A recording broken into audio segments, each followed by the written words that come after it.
स्वदेश तथा विदेशमा रहे बसेका प्यारा नेपाली दाजुभाइ तथा दिदीबहिनीहरू, नेपाल राष्ट्रका निर्माता, नेपाली समाजका समन्वयकर्ता एवं एकताको धरोहर श्री 5 बडा महाराजा धीराज पृथ्वी नारायण शाह आम नेपालीका निम्ति श्रद्धा तथा सदा स्मृतिका व्यक्तित्व भइबक्सिन्छ।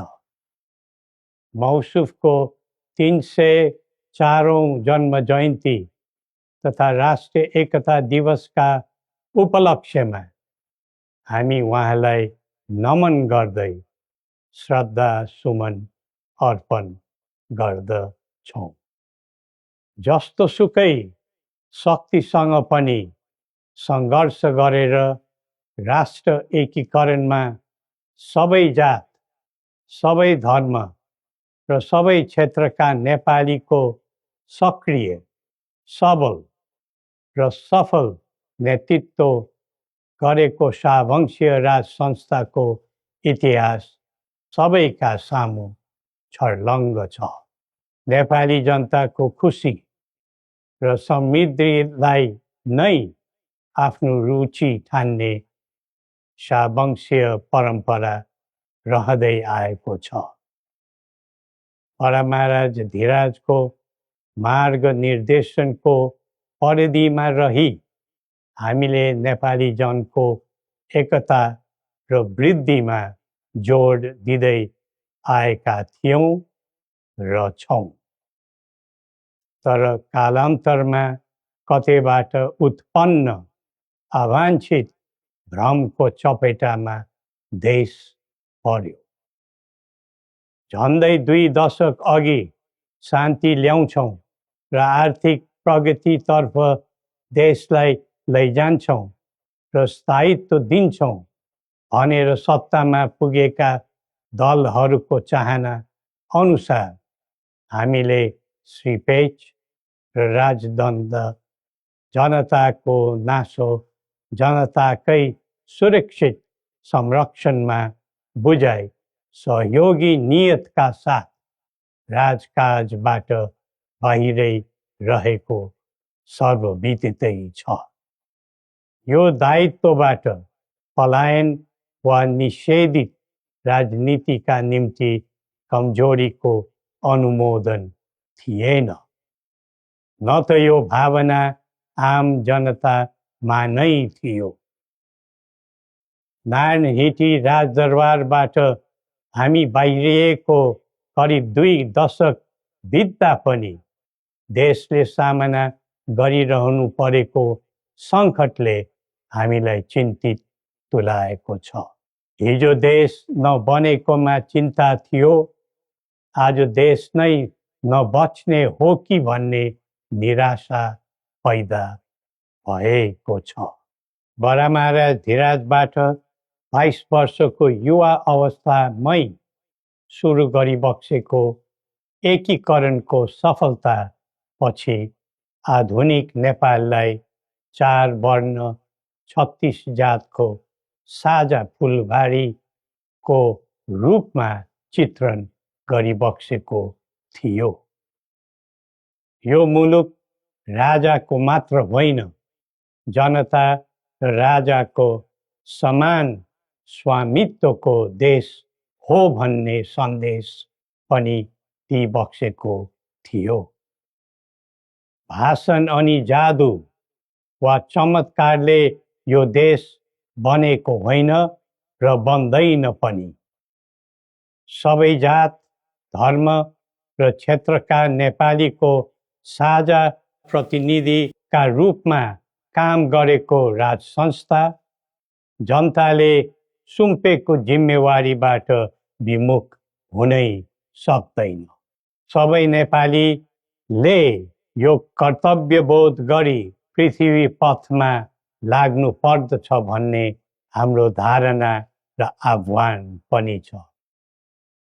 नेपाली विश्वमा जहाँ रहे पनि नेपाली मूलको भन्ने नै हुन्छ। त्यसैले राष्ट्रको प्रतिष्ठासँग नेपालीको प्रतिष्ठा पनि सँगै जोडिएको हुन्छ। मुलुक स्थायी वा अस्थायी रूपले छोड्दैमा देशसँगको सम्बन्ध तोडिन सक्दैन। देशबाट जनशक्ति पलायन हुँदै जानुले देशको भविष्यबारे निराशाको सङ्केत दिइरहेको थियो।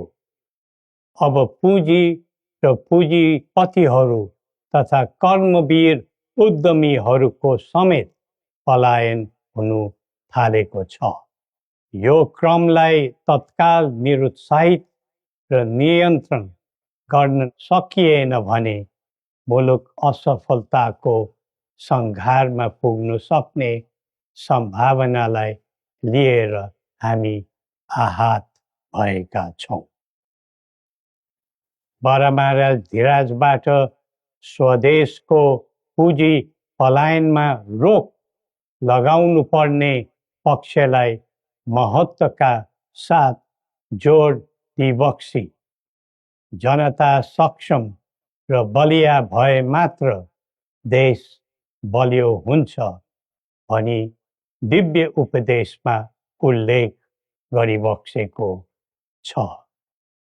जब जब युवा पुस्ताको भावना, चाहना र आवश्यकताको सम्बोधन गरिँदैन तब तब असन्तोष पैदा हुन्छ, जसले विद्रोहको रूप पनि लिन सक्छ भन्ने सत्य नेतृत्वले हृदयङ्गम गर्नै पर्दछ। नेतृत्वले पटक पटक युवालाई प्रयोग मात्र गर्ने तर उनीहरूको आवश्यकता बुझेर काम नगर्ने प्रवृत्तिले युवामा असन्तोष जन्मेर देशमा जनधनको हानि भयो। जसरी भविष्यका कर्णधारहरूको ज्यान गयो त्यसले सबैलाई स्तब्ध बनाएको छ। युवाहरूमा भ्रष्टाचारप्रति असहिष्णुता र आइटी प्रतिस्पर्धामा अग्रताको जोश देखिनु उज्जवल भविष्यको सङ्केत हुन्। तर उन्नतिको गन्तव्यमा राजनीति चुक्यो भने अल्छीको सपना मात्र बन्न जान्छ। स्वचालित व्यक्तिले राष्ट्रको हित खोज्दै जान्छ, परिचालित व्यक्तिले अर्काको मित खोज्दै हिँड्छ। राष्ट्रिय सहमति बिना निकास खोज्नु समय खेर फाल्नु मात्र हो। समुन्नतिको यात्रामा सबै मिलेर अघि बढौँ। नेपालको संवेदनशील अवस्था र बदलिदो भू-राजनीतिक परिस्थितिलाई बुझ्न नसक्दा हामी मित्र राष्ट्रहरूको विश्वास र भरोसा गुमाउने अवस्थामा पुगेका छौँ। असन्तुलित बन्दै गइरहेको परराष्ट्र नीति र व्यवहारले राष्ट्रिय हितमा गम्भीर असर पुगिरहेको समयमा दिव्य उपदेश र बौद्धिक दृष्टिकोणहरूको महत्त्व अझ बढ्दै गएको छ। कतिपय देशले स्वार्थको लागि कुनै न कुनै सुरक्षा कवच खोज्दैछन्। हाम्रो देशको सही छहारी शान्तिको कवच हुनै पर्दछ। नेपाल निर्माणमा मार्गदर्शी र सेनापति बरामाराजा धिराजको विरासत र वंशका प्रतिनिधिका रूपमा मेरो भूमिका स्पष्ट रहेको छ। पृथ्वी पथले वकालत गरेको राष्ट्रिय स्वतन्त्रता सबै तहका भ्रष्टाचारलाई दण्डनीय अपराध मान्ने र कसैप्रति घाह नराख्ने शान्ति क्षेत्र नेपाल नै हाम्रा अभिष्ट र माग चित्र हुन्। जनताको चाहनाबाट कझै निर्धारित हुनुपर्ने परिकल्पना पृथ्वी पथका मौलिक आकांक्षा हुन्। अन्तमा जनता र राजाले एकीकरण गरेर निर्माण गरेको नेपाल राष्ट्रको समग्र हितलाई आत्मसात गर्दै सबल राष्ट्र बनाउने महान कार्यमा सबैलाई जुटौँ र नेपाललाई फेरि उठाउँ।